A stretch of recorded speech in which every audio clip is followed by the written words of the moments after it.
आखिर कहाँ कहाँ जाता है व्यक्ति का पाप। आज की पौराणिक कथा का सार है कि आखिर पाप कहाँ कहाँ जाता है। इसी संदर्भ में एक बार एक ऋषि ने सोचा कि लोग पाप धोने के लिए सभी लोग गंगा जाते हैं, ऐसे में सारे पाप गंगा में ही समा जाते हैं। आज की पौराणिक कथा का सार है कि आखिर पाप कहाँ कहाँ जाता है। इसी संदर्भ में एक बार एक ऋषि ने सोचा कि लोग पाप धोने के लिए सभी लोग गंगा जाते हैं, ऐसे में सारे पाप गंगा में ही समा जाते हैं। इस तरह तो गंगा भी पापी हो जाएंगी। उस ऋषि ने यह जानने के लिए आखिर पाप कहाँ जाता है तपस्या की। तपस्या करने के फलस्वरूप देवगण प्रकट हुए।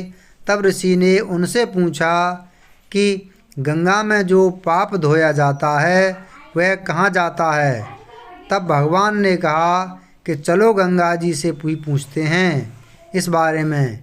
ऋषि और भगवान दोनों ने ही गंगा जी से पूछा कि हे गंगे, सब लोग तुम्हारे यहाँ पाप धोते हैं, तो इसका मतलब क्या आप भी पापी हुई। तब गंगा ने कहा कि मैं कैसे पापी हो गई, मैं तो सभी पाप लेकर समुद्र को अर्पित कर देती हूँ। इसके बाद ऋषि और भगवान समुद्र के पास गए और उनसे पूछा कि हे सागर, गंगा सभी पाप आपको अर्पित कर देती है, तो क्या आप पापी हो गए।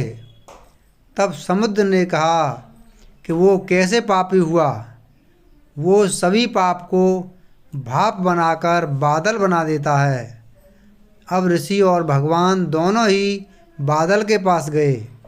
उनसे पूछा कि हे बादल, समुद्र पापों को भाप बनाकर बादल बना देते हैं, तो क्या आप पापी हुए। बादलों ने कहा, मैं कैसे पापी हुआ, मैं तो सभी पाप को वापस पानी बना देता हूँ और धरती पर गिरा देता हूँ। इससे ही अन्न उपजता है, इसे ही मानव खाता है। उस अन्न में जो अन्न जिस मानसिक स्थिति से उगाया जाता है और जिस वृत्ति से प्राप्त किया जाता है और जिस मानसिक अवस्था में खाया जाता है, उसी के आधार पर मानव की मानसिकता बनती है। यही कारण है कि कहा जाता है कि जैसा खाए अन्न वैसा बनता मन।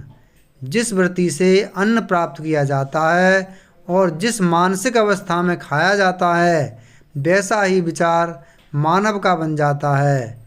ऐसे में हमेशा भोजन शांत रहकर ही ग्रहण करना चाहिए। अन्न जिस धन से खरीदा जाए वह धन भी परिश्रम का होना चाहिए।